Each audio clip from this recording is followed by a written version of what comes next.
Hello friends, good morning to all of you. Welcome back to our YouTube channel Small Dear Sir. दोस्तों हम आपके बीच में हैं। UGC net exam जो हुआ है आपका दिसंबर वाला 2024 का, उसकी जो प्रोविजनल आंसर की है वो आ चुकी है और मुझे आशा है कि आप सभी मैच कर लिए होंगे और जो आपका स्कोर बन रहा है वो भी आप जानते हैं बेहतर तरीके से कि जब एग्ज़ाम देने जाते हैं और उसके आफ्टर जो एग्ज़ाम के बाहर में जो रिव्यू होता है उससे कहीं अलग जाके हमारे जो मेन आंसर जो जब आती है आंसर की उसके हिसाब से मैच करने पर कुछ अलग ही नज़र आता है। ऐसे ही हुआ दिसंबर 2024 वाली साइकिल में। पेपर आसान था, ये बात सही है, नो डाउट। मैक्सिमम सब्जेक्ट के आंसर्स जो थे या क्वेश्चन जो थे वो कहीं ना कहीं लोगों के द्वारा रिव्यू के दौरान आसान, moderate, easy to moderate paper की जो है वो रिव्यू किया गया था। लेकिन आप भी जानते हैं अब आंसर की आ चुकी है आपके सामने, तो सारे राज खुल चुके हैं। बेशक पेपर आसान था, लेकिन दोस्तों आप भी जानते हैं पेपर आसान था, लेकिन अब की बार एनटीए ने ऐसे ऐसे फैक्चुअल चीज़ें पूछी हैं कि जो सब्जेक्ट से बहुत साइड जाके हैं, इतर सोच भी नहीं सकते हम लोग। तो आप कैसे कह सकते हैं पेपर आसान था? एक बार अगर हम कॉन्सेप्चुअल पेपर की बात करते हैं जो सब्जेक्ट से रिलेटेड हो, तो वहाँ पर हम एक तो लाइन के माध्यम से ये आंसर तक पहुँच जाते हैं। लेकिन ये पेपर लेंदी ना होकर इतना फैक्चुअल थे और इसमें गलत होने की संभावनाएं बहुत ज़्यादा इसलिए हो जाती हैं क्योंकि इन पेपर के माध्यम से एनटीए ने ज़्यादा से ज़्यादा फैक्ट्स को आपके क्वेश्चन में ऐड किया ताकि आप लोग एक निश्चित आंसर तक ना पहुंच पाए। उसके बाद उनका कोडिंग इस तरीके से किया क्वेश्चन पेपर में कि सीरियसली माइंड से थोड़ा ऊपर जा रहा था बातें। लेकिन फिर भी आप लोगों ने किया, बहुत बेहतर बात है। अब हम बात करने हैं आपके बीच में कि रिजल्ट आने की संभावना अब कब तक है। देखिए, प्रोविजनल आंसर की जारी करने के बाद 3 दिन तक आपसे एनटीए ने जो आपके चैलेंज मांगे थे, और चैलेंज उम्मीद है कि अब तो आप दे चुके हैं। तो अगर ओवरऑल मैं एक अपना ओपिनियन दूं तो अब की बार संभावना है कि 15 फरवरी तक आपका रिजल्ट आने की पूरी संभावनाएं मुझे दिखती नज़र आ रही हैं।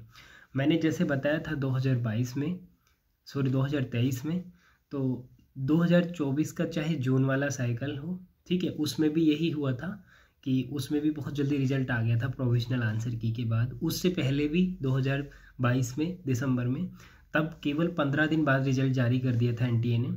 अब की बार और भी फास्ट चांस लग रहे हैं, तो 15 से 20 दिन में आने के चांसेस हैं। 15 से 20 फरवरी, दैट इज लास्ट, ठीक है, यहाँ तक आपका रिजल्ट रिलीज़ कर दिया जाएगा।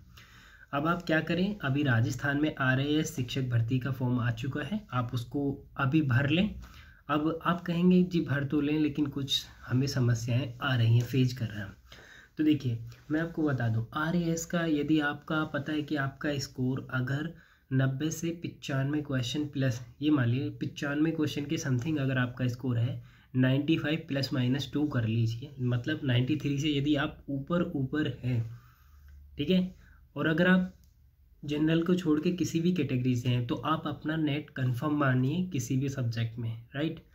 और वहीं जनरल में है तो 98 तक आपका होना चाहिए, 94 से 98। अब आप मान के चलिए से 96 क्वेश्चन एग्जैक्ट अगर आपके सही बैठ रहे हैं आंसर की के हिसाब से, तो आपको डरने की ज़रूरत नहीं है, आपका नेट हो जाएगा। अब आपको सीधा क्या करना है, फॉर्म फिल कर देना है राजस्थान शिक्षक भर्ती वाला, और जैसे आप उसको भरेंगे फॉर्म को, तो अभी वहाँ पे जो ऑप्शन दिया है ना कि 10th का आपका डिटेल मांग रहा है वो, उसके बाद 12th का, ग्रेजुएशन और पोस्ट ग्रेजुएशन, साथ में नीचे नेट का भी मांगा हुआ है। तो नेट वाला जो ऑप्शन है ना, उसने बिना नेट का आपका इनरोल आप कर सकते हैं, क्योंकि उस पर स्टार मार्क नहीं किया रेड वाला। तो आप उस फॉर्म को जाकर फिल कर दीजिए, ठीक है, अगर आपका इतना स्कोर बन रहा है जितना मैंने बोला है, क्योंकि नेट होना ज़रूरी है उसके लिए। बाद में आपको इंटरव्यू टाइम में नेट का सर्टिफिकेट होना ज़रूरी है, अभी उसकी मैंडेटरी नीड नहीं है। तो जैसे अभी रिजल्ट भी आने वाला है, तो तब तक अगर आपका इतना बन रहा है तो डोंट वरी, आप जाइए और ट्राई करिए, ठीक है। और आपका रिजल्ट 15 से 20 दिन में देखने के लिए मिलेगा। कट ऑफ वही जनरल का अगर जेआरएफ की बात करें तो कम से कम आप मान के चलिए 105 प्लस क्वेश्चन अगर आपका सही जा रहा है किसी भी सब्जेक्ट में। मैक्सिमम सब्जेक्ट का यही सीन है जो मैं बोल रहा हूँ, क्योंकि पेपर जो था वो मॉडरेट टाइप के सब पेपर थे, लेकिन फैक्चुअल थे, तो पिछली बार से ज़्यादा जाने की उम्मीद इस बार है नहीं, ठीक है, और पिछली बार से कम भी नहीं जाएगा, बेशक पेपर कैसा भी रहा सही। तो 105 अगर आपका क्वेश्चन प्लस नेट सही बैठ रहा है तो आपको जेआरएफ मिलना है। और 94 से 98 के अगर आप मिड में हैं तो आपका नेट होने की संभावनाएं पूरी हैं। दैट मीन्स 96 वालों का तो मान करके चलिए।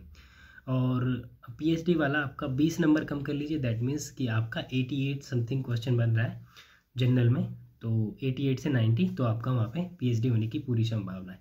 अब आप कैटेगरी वाइज खुद से कम कर लीजिए, तो हर एक कैटेगरी के लिए आप इसमें से 5-5 क्वेश्चन कम कर लीजिए, मतलब हो गया कि 10 नंबर कम कर लीजिए। अगर मैं ओबीसी की बात करूं तो आपका 103 से 104 के आसपास, ठीक है, आपका जेआरएफ हो जाएगा। वहीं आपका नेट जो ओबीसी का वो 92 से 93 क्वेश्चन पे नेट हो जाएगा, ठीक है। और वहीं पीएचडी जो है वो 85 से 88 के बीच में आपका नेट हो जाए, वो पीएचडी वाला क्वालिफाई हो जाएगा। तो ये था ओवरऑल मोटा मोटा आइडिया जो आप तक मुझे पहुंचाना था। स्पेशली मुझे आपको जो इन्फॉर्मेशन देनी थी वो राजस्थान वाला जो असिस्टेंट प्रोफेसर की वैकेंसी आई है उसके बारे में बताना था। फ्रेंड्स, आप लोग फॉर्म भर लीजिए, क्योंकि उसमें अभी मैंडेटरी नहीं है आपको नेट का सर्टिफिकेट का नंबर देना, ऐसा कुछ नहीं है। स्टार मार्क नहीं किया, ऑप्शन दिया हुआ है। अगर आप ऑलरेडी मतलब जून वाले साइकिल का क्वालिफाइड है तो आप उसको फिल करिए सारी इन्फॉर्मेशन को। और अगर आप अभी आपका सही मार्क्स बन रहा है तो अभी भी आपको उस विकल्प को नहीं छेड़ना है, उसको ब्लैंक रहने देना है। क्योंकि अगर जैसे ही आप उसको क्लिक करेंगे तो उसकी इन्फॉर्मेशन, दैट मीन्स सर्टिफिकेट वगैरह का नंबर और बहुत सारी चीज़ें आपको उसमें एज अ प्रूफ देनी पड़ेगी। लेकिन अभी नहीं है ऐसा कुछ, तो आप उसको सेलेक्ट मत करिए। बिना उसको सेलेक्ट किए आप फॉर्म फिल कर दीजिए। नो डाउट आपका फॉर्म एक्सेप्ट होगा, ठीक है। लेकिन आपको इंटरव्यू टाइम में नेट का सर्टिफिकेट होना बहुत ज़रूरी है। तो जो लोग कह रहे थे कि सर हमारा अभी फॉर्म भर पा रहे हैं कि हमारा सर्टिफिकेट नहीं है, हम नहीं भर सकते, क्या कर सकते हैं, तो सबके लिए वैलिड किया है किसने, जो राजस्थान का भर्ती बोर्ड है उसने सबके लिए अलाउ कर दिया। लेकिन उसकी एक शर्त है कि इंटरव्यू टाइम पे आपके पास में, यदि आप क्वालिफाई कर लेते हैं एग्ज़ाम, तो इंटरव्यू टाइम पर आपके पास में होना चाहिए सर्टिफिकेट, वो जो आपका सर्टिफिकेट होगा नेट का क्वालिफिकेशन का, ठीक है। तो ये थी कुछ छोटी सी बातें जो आपको अच्छी लगी होगी। फ्रेंड्स, अगर बात सही लगी है और इन्फॉर्मेशन आपको सही लगती है तो आप हमारे चैनल को कर सकते हैं सब्सक्राइब, ठीक है, फॉर मोर इन्फॉर्मेशन, ठीक है। तो चलिए, टेक केयर, अपना ख्याल रखिए। थैंक यू सो मच, और फॉर्म जरूर फिल करें। Thank you.